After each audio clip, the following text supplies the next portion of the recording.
ازيك يا كابتن محمد؟ الحمد لله تمام.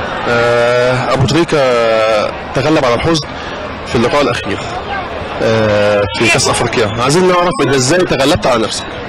يعني طبعا محمد ربنا يرحمه سبحانه وتعالى، وشخصيه جميله طبعا، والحمد لله كان ماتش مهم، والحمد لله يعني ربنا هو طبعا ان شاء الله يكون في احسن حال ويكون في الجنه ان شاء الله، وده ظننا في ربنا سبحانه وتعالى وظننا في محمد ابو وهاب.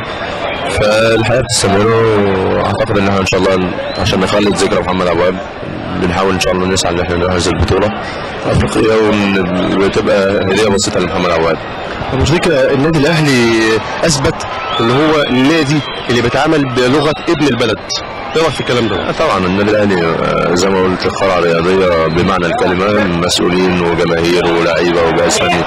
انا بشكر المجلس الاداره المحترم بتاع النادي الاهلي، وبشكر جماهير النادي الاهلي، وكل ما بيمر الوقت كل ما الواحد عمره هيوفي حق الفانيلا الحمراء، حق النادي العريق اللي بيحمل اسمه،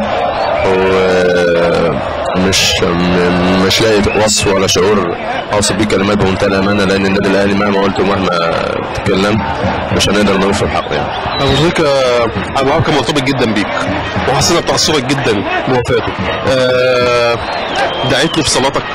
الحمد لله، يعني انا مش عاوز اقول ان انا مخصص ورد يومي للدعاء لمحمد ابو وهاب، لان ابو وهاب زي ما بقول لك شخصيه محترمه جدا وراجل محترم، واتمنى ان شاء الله ربنا سبحانه وتعالى يكون اسكنه فسيح جنات ان شاء الله ويرحمه، وانا بدعو لكل من عرف محمد ابو وهاب ان هو يدعي ان شاء الله.